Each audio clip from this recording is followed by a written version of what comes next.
안녕하세요. 코스모스를 발표하게 된 HR28기 화영입니다.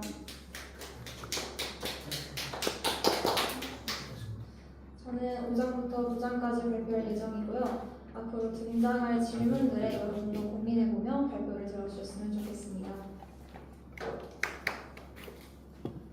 5장 붉은 행성을 위한 블루스입니다. 이때 붉은 행성은 화성을 말하는데요. 화성에는 생명체가 있을까요? 이에 대한 답은 아무도 모릅니다. 화성은 하루가 약 24시간이며 하늘을 떠다니는 긴 구름, 얼음으로 뒤덮인 극관, 맹렬한 광풍, 계절에 따라 변하는 붉은 지표면이라는 특성을 가지고 있습니다. 이 모습이 지구와 유사하여 사람들은 화성에 외계 생명체가 살지도 모른다고 오래전부터 생각해왔습니다. 퍼시벌 로웰은 조반니 스키아파렐리의 논문에 쓰인 화성에 관심을 두었습니다. 로웰은 화성의 언덕이라는 천문대에서 24인치 지상 불절 망원경을 사용하여 화성을 관찰하여 화성에 운하가 있다고 생각하였습니다. 엘프리드 러셀 윌리스가 로웰의 저술을 서평하며 이를 반박했었는데요. 로웰의 대중적인 지지로 이에 대해 주목받지는 못했습니다.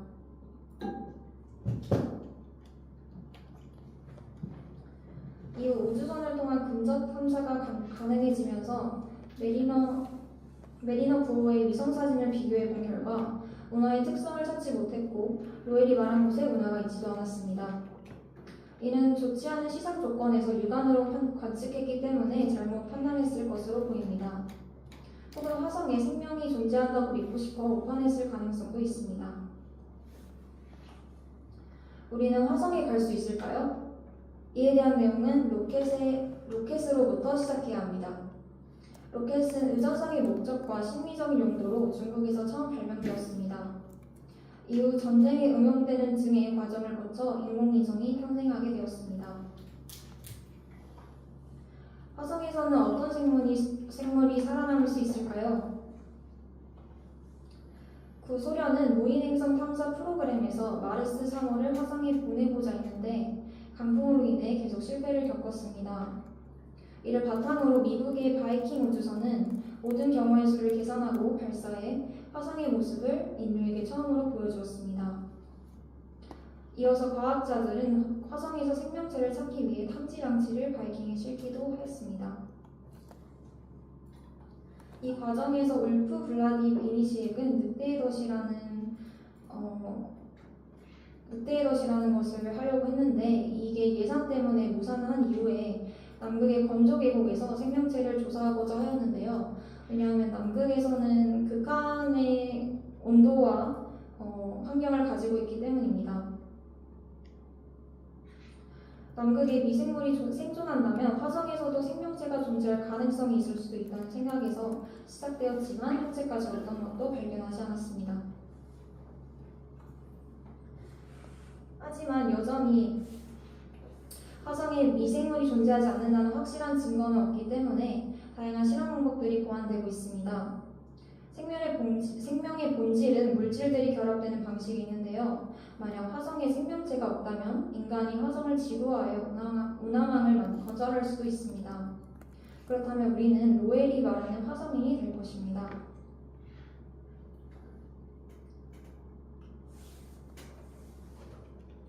태양계 외곽지대를 탐험할 목적을 가진 보이저 2호가 화성 궤도와 소행성대를 거쳐 목성권에 도달하였습니다. 목성 주변에는 눈에 보이진 않지만 고에너지 하전 입자들이 둘러싸고 있는데요. 이것은 전자장비를 완전히 태워버릴 수 있을 정도로 위험합니다. 끊임없이 지속되는 탐험과 발견은 인간의 가장 뚜렷한 특성입니다. 인류는 15세기와 17세기 사이에 중요한 전환기를 맞으며 지구의 모든 것을 탐험할 수 있다는 확신을 갖게 되었습니다. 특히 17세기의 네덜란드 공화국은 당시 유럽의 어떤 국가보다도 적극적으로 계몽주의 사조를 받아들였습니다. 이곳은 개방적인 사고를 가졌기에 옳지 않은 사상 등을 가졌다는 이유로 배척받은 수많은 철학자, 수학자, 정치학자들의 안식처가 되어 수많은 발전을 이뤄냈습니다.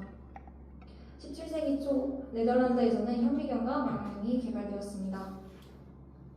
이런 환경 속에서 태어난 크리스티안 하이먼스는 미생물을 관찰하고 금성이 구름에 뒤덮여 있다는 것, 화성의 표면, 토성이 여러 겹의 고리로 둘러싸여 있다는 것, 토성의 위성 타이탄도 발견하였습니다. 그래서 앞서 언급드린 보이저 우주선은 17세기 탐험선의 직계 후손으로서 파이먼스의 과학적 전통과 상상력에 그 기원이 있습니다. 목성의 주변에 있는 위성들은 수성과 맞먹을 정도로 큰데 안쪽에 있는 이오와 유로파는 암석 성분의 위성이고 바깥쪽에 가니메데와 칼리스토는 얼음과 바위의 중간 정도의 밀도의 물질로 이루어진 위성입니다. 이 위성들은 서로 아주 다른 모습을 하고 있습니다. 목성은 항성으로 취급해도 무리 없을 정도의 빛을 방출하며 목성 내부의 압력은 지구 표면에 대기압이 300만 메라 되고 됩니다. 이 조건에서 예상할 수 있는 존재 양식은 금속성의 액체 수소인데요. 또한 목성은 태양계에서 예상되는 전류 때문으로 이는 자기장뿐만 아니라 전자와 양성자로 구성된 목성 주변에 복사벨트를 생성하기도 합니다. 토성은 목성보다 약간 작다는 점만 제외하면 목성과 매우 비슷한데요. 토성 고리를 구성하는 입자들은 1m에 불과한 웅덩이 혹은 얼음 조각입니다. 토성은 12개의 위성을 거느리고 있는데 그중 타이탄은 태양계 안에 있는 위성 중에서 가장 거대한 존재로 상당한 수준의 대기를 실제로 보유한 유일한 위성입니다. 타이탄은 평균 밀도가 매우 낮은 것으로 보아 타이탄의 대기에는 메탄 이외에 상당한 양의 HO2 얼음과 메탄을 포함하는 또 다른 종류의 얼음이 존재할 것으로 예상되고 있습니다.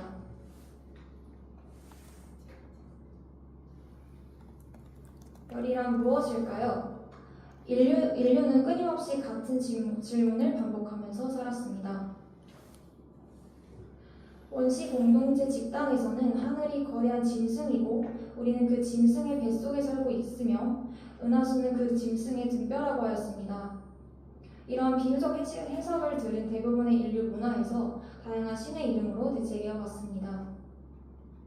우주와 세상에 보이지 않고 이해할 수 없는 일은 신의 일이라 생각했던 생각에서 이오니아에서 새로운 신각이 싹트기 시작했습니다. 섬 중심의 이오니아는 자유로운 생각을 가지고 있었고 우주의 정돈된 질서를 코스모스라고 하였습니다. 이오니아의 첫 번째 과학자는 밀레투스와 탈레스였습니다. 탈레스는 유클리드의 기하학을 유클리드보다 먼저 증명한 인물로 통하고 있습니다. 탈레스는 신들이 세상을 만든 것이 아닌 자연 속에서 서로 영향을 주고받는 물리적 힘의 결과로 만들어졌다고 생각하였습니다. 엠페도클레스는 최초로 공기에 대해 실험하였습니다. 또한 데모크리토스는 원자라는 개념을 만들었고 물체가 복잡하게 얽힌 원자의 집합이라고 생각하였습니다. 피타고라스는 지구가 공과 같이 둥글다고 주장한 역사상 첫 번째 인물인데요. 현대 모든 과학 연구에서 필수적인 수학적 논증의 전통은 피타고라스에서부터 시작합니다. 그는 우주를 아름다운 조화가 있는 천체로 봄으로써 우주를 인간의 이해범주 안으로 끌어들였습니다. 피타고라스 학파는 수학적 논증의 객관성 및 확실성을 중요시하였습니다. 기능인에 대한 사회적 통념과 천시 때문에 이오니아의 실험 중심적 방법론은 그 후 2000년 동안이나 버려질 수밖에 없었는데요. 또한 피타고라스와 플라톤은 코스모스가 설명될 수 있는 실체이고 자연에는 수학적인 근본 얼개가 있다고 가르침으로써 마음속에 과학을 하려는 동기를 크게 불어넣었지만 자신들의 입지를 불안하게 할 내용들이 유포되는 것을 억압하고 과학을 소수 엘리트의 전유물로 제한하며 실험에 대한 혐오감을 심어주고 신비주의를 용인하고 노예사회가 안고 있던 문제들을 외면함으로써 결과적으로 인간의 위대한 모험심에 큰 좌절감을 안겨주고 과학적 발전에도 태부를 불러일으켰습니다. 아리스타르코스는 별들도 태양과 같은 존재일 것이라고 생각하였습니다. 지구 혹은 태양계가 우주의 중심이 아니라는 통찰은 하늘에 떠있는 별들의 보편성으로 확장되고 인종차별의 철폐로까지 이어졌습니다.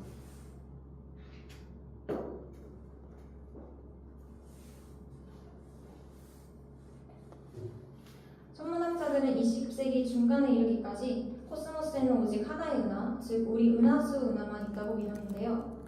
에드윈 허블이 1924년에 드디어 M31이라는 나선형 성운 은하를 찾아냈습니다. 코스모스라는 광활한 어둠 속에는 1000억 개가 넘는 은하들이 널리 펼쳐져 있습니다. 우리가 볼 수 있는 별은 실제하는 별의 극히 일부에 지나지 않습니다. 별자리의 모양은 공간적으로만 변하는 것이 아니라 시간적으로도 바뀝니다. 충분히 오래 기다린다면 새로운 별들이 하늘에 나타나고 늙은 별이 시야에서 사라지는 것을 목격할 수 있습니다. 공간과 시간은 서로 얽혀 있는데요. 시간적으로 과거를 보지 않으면 공간적으로 멀리 볼 수 없습니다. 지금 이 순간에 우리가 공간적으로 멀리 떨어져 있는 천체를 들여다보고 있다면 시간적으로 그 천체의 과거 모습을 보고 있는 것입니다. 빛의 속도는 30만 킬로미터로 우리가 지금 80억 광년 떨어진 퀘이사를 보고 있다면 그것은 현재 모습이 아니라 80억 년 전의 모습이라는 말입니다.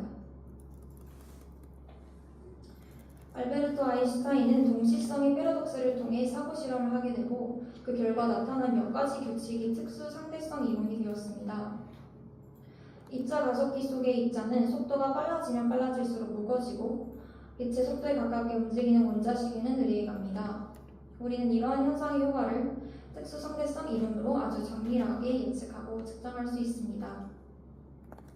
이 상대성 이론 이전의 시대에는 빛이 공간에 충만한 에테르라고 불리던 특별한 매질을 통하여 전파된다고 믿었습니다.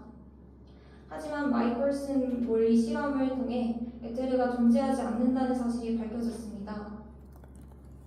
특수 상대성 이론은 그 이후에 수행된 각종 실험에서 그 정당성이 입증되었고 빛에 가까운 속도로 움직이면 시간 지연이 일어나는 것도 얘기하였는데 이런 현상은 많은 실험 결과가 일치하며 실제 발생하는 현상입니다. 광속에 가까운 속력으로 여행하면 거의 나이를 먹지 않기 때문에 우주여행을 하는 사람은 나이가 들지 않으면서 다른 별로 이동할 수 있습니다. 우주여행을 실현하려면 해결해야 할 과제들이 많이 남아있는데요. 그 가능성을 현실로 옮기기까지는 엄청난 노력이 필요할 것입니다. 수소를 제외한 나머지 원자들은 모두 별의 내부에서 만들어졌습니다. 원자의 핵은 원자 전체의 겨우 10만 분의 1 정도입니다. 그렇지만 원자의 질량은 핵에 모여 있는데요. 원자의 외곽부는 전자로 둘러싸여 있고 원자를 자르면 원소의 돌연변이가 생기는 것입니다. 원자를 더 쪼개면 양성자 내부에 더 근본적인 입자가 숨어 있습니다. 이를 쿼크라고 부릅니다. 쿼크도 더 근본적인 입자들로 구성되어 있는지는 아직은 모릅니다.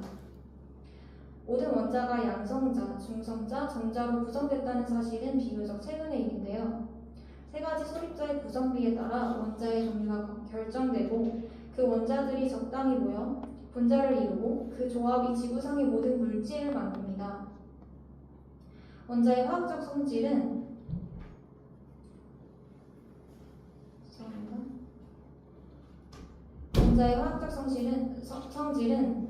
전자의 개수에 따라 좌우되는데 원자 번호가 바로 양성자나 전자의 개수입니다.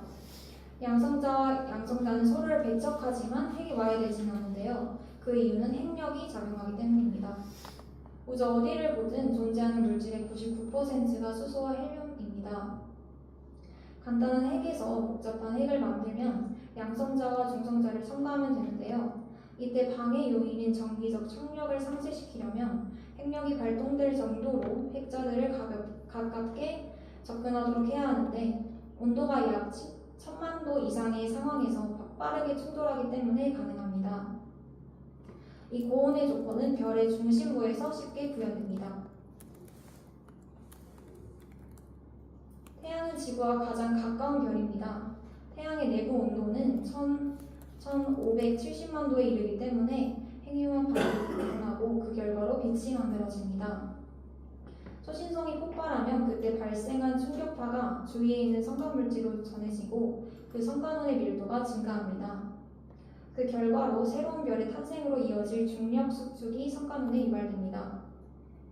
태양과 같은 종류의 별들은 무더기로 태어나는데요. 태양 내부에서 진행되는 수소의 헬륨으로의 변화는 우리 눈에 감지할 수 있는 가시광선의 광자만 생산하는 것이 아니라 중성미자도 만들어냅니다. 중성미자는 광자와 마찬가지로 질량이 없으며 빛의 속도로 움직이지만 광자는 아닙니다. 그리고 고유의 운동량, 즉 스핀을 갖고 있습니다. 중성미자는 지구나 태양을 구성하는 물질에 흡수되지 않고 자유롭게 관통할 수 있는데요. 중성미자를 활용하면 태양의 가장 깊숙한 곳에서 일어나는 상황도 소상하게 알아볼 수 있습니다. 별의 핵융합 반응은 영원히 지속될 수 없습니다. 별의 운명, 별의 최후는 그 별이 얼마나 큰 질량을 갖고 태어났느냐에 따라 결정됩니다. 태양의 최후는 약 50억 또는 60억 년이 더 지나 중앙부에 있던 수소가 모두 헬륨으로 변하게 되면서 진행됩니다. 헬륨으로 변화된 바로 바깥에 수소가 남아있어 수소 핵융합 반응이 일어나는 지역이 확장됩니다. 한편 태양의 자체 중력은 헬륨으로 가득 찬 중심액을 짓눌러 다시 수축하게 됩니다. 수축이 진행되면서 헬륨의 핵융합 반응이 시작됩니다. 그 헬륨은 탄소와 산소를 합성해내고 이 상황이 이르면 태양은 중앙에서 멀리 떨어진 저온 상태에 있는 외부의 얇은 껍질에서는 수소가 타고 고온 상태에 있는 중앙에서는 헬륨이 연소 중일 것입니다. 그래서 외부가 급격히 팽창하고 대신 온도는 하강합니다. 태양이 이제 적색거성이 되는데요. 적색거성이 된 태양의 바깥 대기층은 중심으로부터 멀리 떨어져 있기 때문에 중력이 미약하여 항성풍의 형태로 공간에 서서히 흩어져 나갑니다. 벌겋게 부풀어 적색거성이 된 태양은 수성과 금성을 삼키고 지구도 삼키게 됩니다. 이것은 내행성계의 최후인 것입니다. 태양의 내부가 완전히 탄소와 산소로 채워지면 더 이상 핵융합 반응이 진행되지 않고 중력 수축을 재개하게 됩니다. 대략 1000년을 주기로 팽창과 수축을 계속하다가 자신의 대기층을 우주 공간으로 내뱉어 버리며 초기 질량의 반이 이런 식으로 성간 공간에 흩어지게 됩니다. 태양은 서서히 식으면서 수축을 계속하여 고밀도 물질로 수축하게 되고 결국 백색 외성으로 변신하게 되며 그리고 수십억 년의 세월이 흐르면 옹기마저 다 잃고 흑색 외성이 되어 우주인의 시야에서 사라질 것입니다.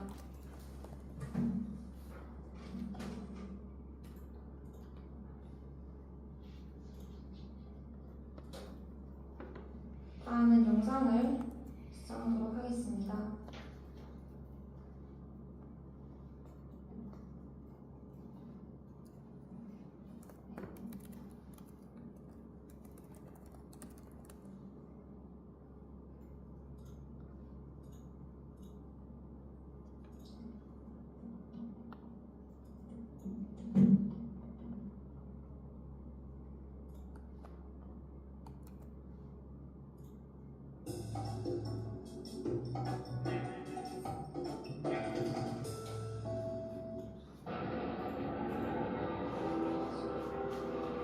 밝은 별인 시리우스에겐 희미한 짝별이 있습니다. 한때는 태양 같은 별이었다. 백색 외성이죠. 언젠가 시리우스가 연료를 다 쓰고 적색 거성이 되면 자신의 물질을 백색 외성으로 흘려보낼 겁니다. 짝별의 강한 중력이 소용돌이치는 원반으로 그 가스를 끌어당깁니다. 거대한 별에서 나온 가스가 백색 외성 표면에 떨어지면 핵폭발이 일어납니다.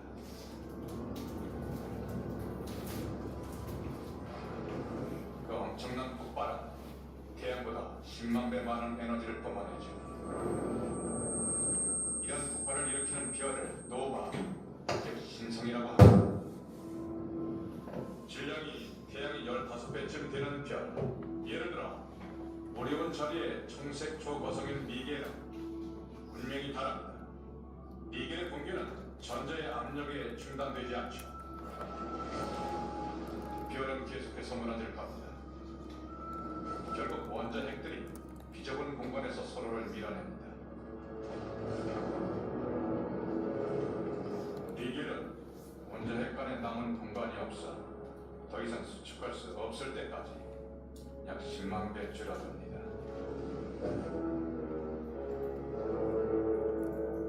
그렇게 되면 훨씬 더 강력한 핵 반응이 일어납니다.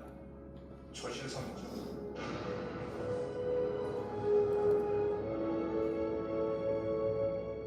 상성 진화에 수백만에서 수십억 년이 걸리지만 초신성 폭발을 일으키는 내부 붕괴는 몇 초 안 걸립니다.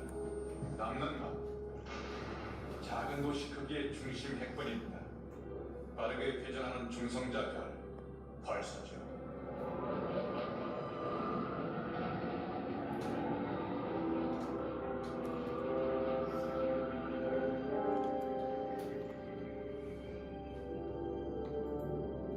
하지만 우리 운전이의 아닐람처럼 질량이 태양의 30배쯤 되는 별의 경우 아무것도 그 붕괴를 막지 못합니다. 몇백만 년 후 아닐람도 연료가 소진되면 초신성이 됩니다. 폭발하는 아닐람의 핵은 핵력조차 그 붕괴를 막을 수 없을 정도로 질량이 어마어마합니다. 그 중력을 견딜 수 있는 건 없죠. 이런 별에게는 놀라운 운명이 기다립니다.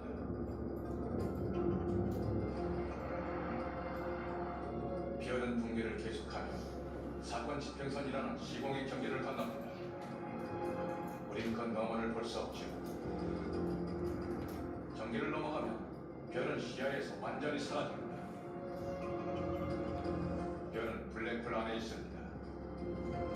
빛조차 빠져나올 수 없을 정도로 중력이 강력한 것입니다.